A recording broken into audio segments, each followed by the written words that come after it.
Hello mga sis kasari, good day and happy selling po sa inyong lahat. At kami ay nag-rest day sa meat shop. Pero guys, nagtatrabaho pa rin tayo dito sa aking maliit na sari-sari store sa bahay namin. So itong mga tinapay ay dinala namin dito, hindi ko iniiwan sa meat shop kasi merong mga guys, bubutasan yan, ngangat-ngatin ng mga daga. So very safe sila dito dahil ang dami niyan guys, marami yung ating loaf bread, bagong dineliver yan ng gardenia. So pag isang buong araw ay nandun yan sa meat shop at ay baka naman ngangat-ngatin ng mga daga. So mas mabuting dinala ko dito and dinidisplay ko rin siya, baka may bumiling customer. So dito ay napabayaan ko na naman kasi ilang araw na ako lang ang nagbabantay sa meat shop dahil si Mr. ay may lagnat. So kaunti lang ang ating mga stocks dito, kaunti na lang ang ating mga dilata at inaayos ko yan guys. Maraming kulang pero it's okay dahil pag may hahanapin si customer, at least may maibibigay pa rin tayo. So, yan guys, yung ating mga corned beef, mga dilata dyan. Tapos, yung sa ibaba ay hindi ko pa naiayos. Ang daming kulang. Pero, ang binabalik-balikan talaga dito ay yung ating mga palamig, mga Red Horse, soft drinks. So, yun yung mga hindi pwedeng magpapawala tayo guys. So, ito yung laman ng aking chiller at kinuha namin yung kahoy na pinapatong namin dyan sa aming nakapatong yan kasi yung aming chiller and then nabubulok na siya, so kinuha ni Mr. at yan na, binababa na namin ang aming chiller para safe yung ating mga palamig. Sa imo ha! Okay guys, let's continue.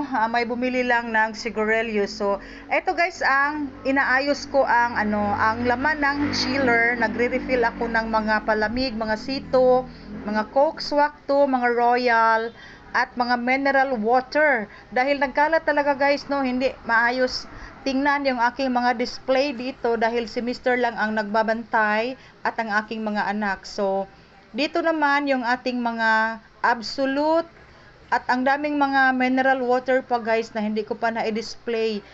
Andyan pa sa sahig kasi busy talaga ako sa meat shop. Tapos yung aking isang sales lady ay nag-rest day noong isang araw, noong Sunday. So kami lang ng aking isang sales lady na si Marisa. Tapos ito yung ating mga magic syrup na hindi pa ginugupit-gupit. So, iniisa-isa ko para pag may bumili ay mabigyan ka agad ng isa. And then, may nabutas dyan guys. 2 piraso ang nabutas ko.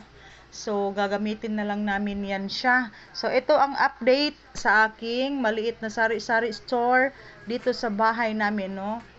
Kahit nag-rest day kami sa meat shop, kasi andito lang naman kami sa loob ng bahay. So, open ang aking maliit na sari-sari store dito. So, yan yung napunit natin. 2 piraso na magic syrup.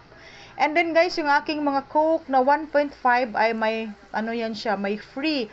Naka-promo yan siya. 708 pa rin ang isang case. And then, ang laman niya ay 1.750 liters na siya. May free na 250. So, malaki siya. Ang benta namin ay ganun pa rin, 80 pesos. Malamig na malamig yan, galing sa chiller natin. Tapos, ito yung ating mga dingdong dito. At yan yung mga mineral water at distilled water natin guys, andyan sa sahig. Kasi wala na akong mapaglagyan. At tingnan nyo dito guys, napakakalat ng aking mga powder na sabon, mga downy, and ang dami nating mga watermelon slice na mga ice cream dito. And then, ito yung view pag andyan ka sa labas. Ito yung harapan namin, ang kapitbahay namin sa aming harapan at mainit na mainit sa labas. Yan guys, napakatirik ng init. So, minabuti namin ng aking Mr. Kasi si Mr. guys ay may lagnat siya nung mga nakaraang araw at ngayon lang siya medyo naka-recover. So, sabi niya mag-rest day lang daw kami.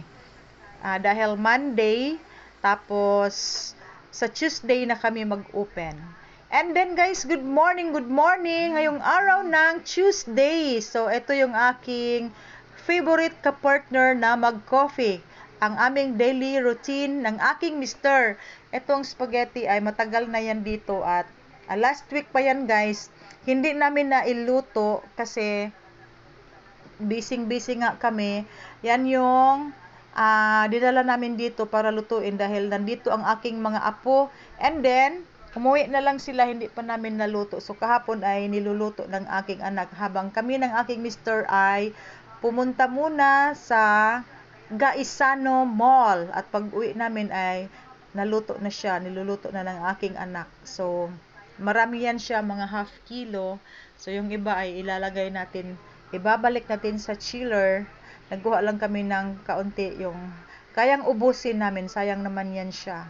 Okay, at pagkatapos dito ay mag-prepare na kami dahil 9 AM na at 10 o'clock mag-open na ang aking mister, no, siya muna ang mag-duty. Siya na naman kasi ilang araw siyang nakapagpahinga dito dahil may trangkaso, may ubo. So ngayon ay medyo bumalik na ang lakas niya. So siya ang mag-open ngayon.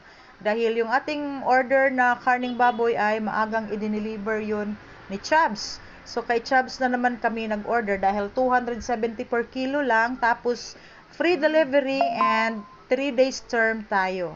So, eto guys ang aming kaganapan every morning dito sa aming bahay before kami mag-open ng aming meat shop.